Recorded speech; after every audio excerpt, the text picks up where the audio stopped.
Tu as la victoire dans les combats spirituels. Tiens ferme dans l'autorité de Christ. L'armure de Dieu nous permet de résister et de demeurer ferme. Verset clé. Éphésiens 6, versets 10 à 18.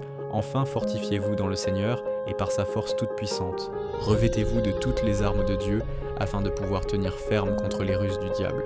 Car nous n'avons pas à lutter contre la chair et le sang, mais contre les dominations, contre les autorités, contre les princes de ce monde de ténèbres, contre les esprits méchants dans les lieux célestes. C'est pourquoi prenez toutes les armes de Dieu afin de pouvoir résister dans le mauvais jour et tenir ferme après avoir tout surmonté. Tenez donc ferme. Ayez à vos reins la vérité pour ceinture. Revêtez la cuirasse de la justice. Mettez pour chaussure à vos pieds le zèle que donne l'évangile de paix. Prenez par-dessus tout cela le bouclier de la foi avec lequel vous pourrez éteindre tous les traits enflammés du malin. Prenez aussi le casque du salut et l'épée de l'esprit qui est la parole de Dieu.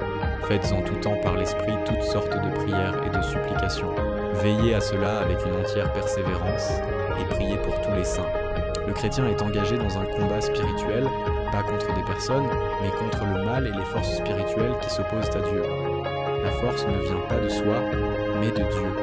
Il faut s'appuyer sur lui plutôt que sur ses propres capacités. Dieu donne une armure spirituelle pour tenir ferme. La vérité, vivre dans la sincérité et selon la parole de Dieu. La justice, mener une vie droite. L'évangile de paix, avancer avec la paix que donne Dieu. La foi, se protéger du doute, de la peur et des attaques. Le salut, garder l'assurance d'être sauvé. La parole de Dieu, se défendre et agir contre le mal.